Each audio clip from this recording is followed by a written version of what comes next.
Mga Kai Sotto fans, nakaka-move on na ba kayo sa panalo ng Gilas versus New Zealand?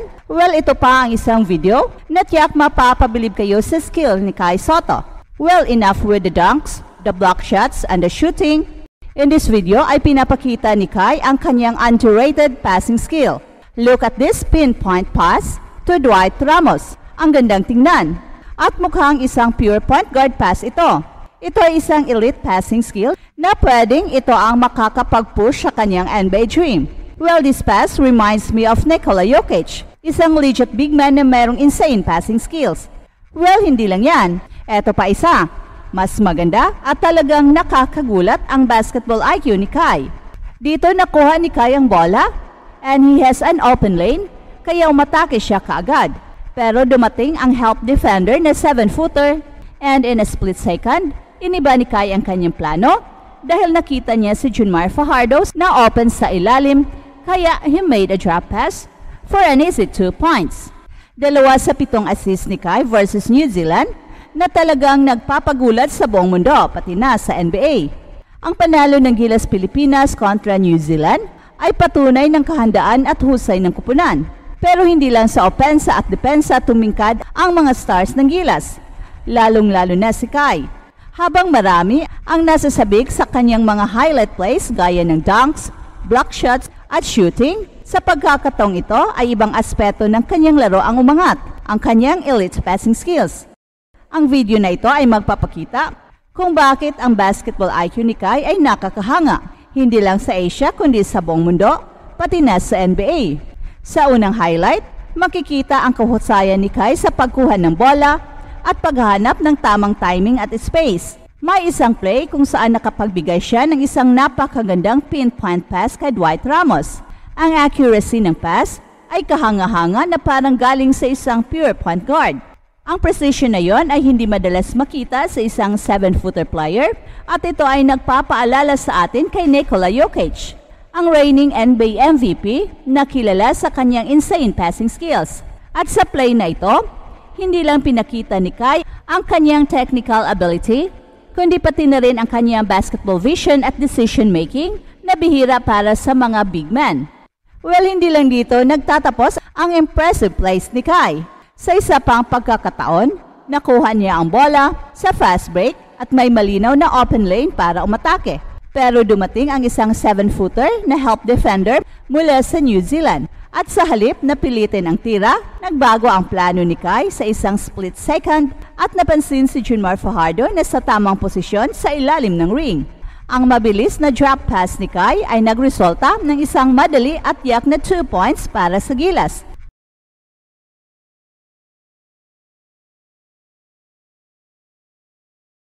Ito ay isa lamang sa 2 highlight plays na nagpapakita ng kanyang vision.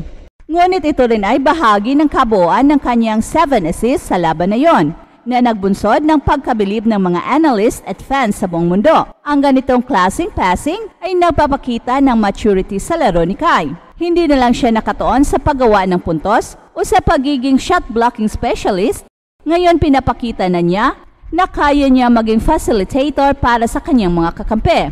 Sa bawat assist, pinapamalas niya ang kanyang malalim na basketball IQ at ang kanyang kakayahang maglaro bilang isang team player. Ang ganitong versatility ay mahalaga sa modern basketball at ito ay maaaring maging susi sa kanyang pangarap na makapasok sa NBA. Kaya naman hindi nakapagtataka na kahit sa NBA, pinag-uusapan na ang kanyang potensyal. Ang isang manlalaro hindi lang kayang mag-dunk at mag-block, kundi may passing skills na kasing talino at kasing linis ng mga point guards. At ito ay isang bihirang talento. Sa New Zealand game na ito ay tila nagsilbing statement game para kay Kai kung saan pinakita niya na kaya niyang makipagsabayan hindi lamang sa traditional na role ng isang big man, kundi pati na rin sa playmaking responsibilities. Sa bawat laro ni Kai, makikita ang patuloy na pag-develop ng kanyang laro. Habang pinapanday niya ang kanyang physicality at shooting skills, lumalawak din ang kanyang repertoire bilang isang facilitator. Ang mga ganitong plays ay patunay na siya isang modern big man na angkop sa fast-paced at versatile na laro ng NBA.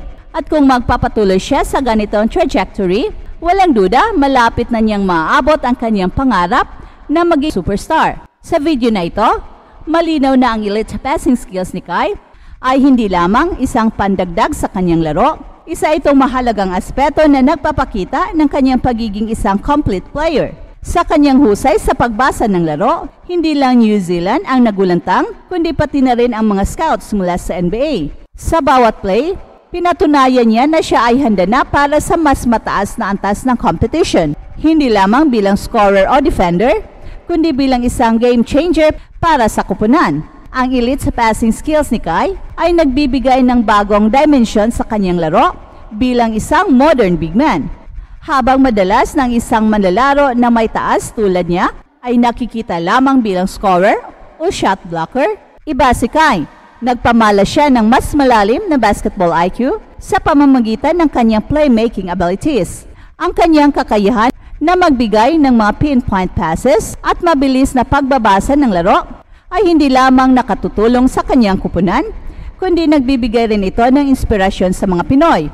Ang mga ganitong klase ng ability ay bihirang makita sa mga big man, kaya't ito ay isang malaking dahilan kung bakit patuloy na umaangat ang reputasyon ni Kai sa international basketball. Sa bawat drop pass o assist ni Kai, pinapakita niya na meron siyang court vision at decision-making skills na maikukumpara sa mga pinakamahuhusay na playmakers. Ang ganitong versatility ay nagpapakita na siya ay hindi lamang isang traditional na center, kundi isang game changer na kayang gawing mas mahusay ang buong koponan.